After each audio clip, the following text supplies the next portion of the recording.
বিদ্যে বোঝায় বাবু মশাই চড়ি শখের বটে। মাঝে এখন বলতে পারিস সূর্য কেন ওঠে, চাঁদটা কেন বাড়ে কমে, জোয়ার কেন আসে? বৃদ্ধ মাঝি অবাক হয়ে ফেল ফেলিয়ে হাসে। বাবু বলেন সারা জনম মল্লিরে তুই খাটি, জ্ঞান বিনা তোর জীবনটা যে চারিয়া নাই মাটি। খানিক বাদে কহেন বাবু বল তো দেখি ভেবে, নদীর ধারা কেমনে আসে পাহাড় হতে নেবে? বলতো কেন লবণ পোড়া সাগর ভরা পানি? মাঝে সে কয় আরে মশাই অত কি আর জানি। বাবু বলেন এই বয়সে জানিস নে ওটা কি, জীবনটা তো নিহাত খেলো অষ্ট আনায় ফাঁকি। আবার ভেবে কহেন বাবু বলতো ওরে বুড়ো, কেন এমন নীল দেখা যায় আকাশের ওই চূড়ো? বলতো দেখি সূর্য চাঁদে গ্রহণ লাগে কেন?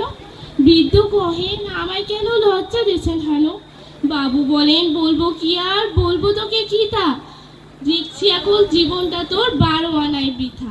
খানিক বাদে ঝড় উঠেছে, ঢেউ উঠেছে ফুলে, বাবু দেখে নৌকাখানি ডুবলো বুঝি দুলে। মাঝির কন একই আপদ, ওরে ও ভাই মাঝি, ডুবলো নাকি নৌকা এবার, মরবো নাকি আজি? মূর্খ মাঝি বলে মশাই এখন কেন কাবু, বাঁচলে শেষে আমার কথা হিসেব করো পিছে, তোমায় দেখি জীবনখানা 16 আনায় মিছে। ধন্যবাদ।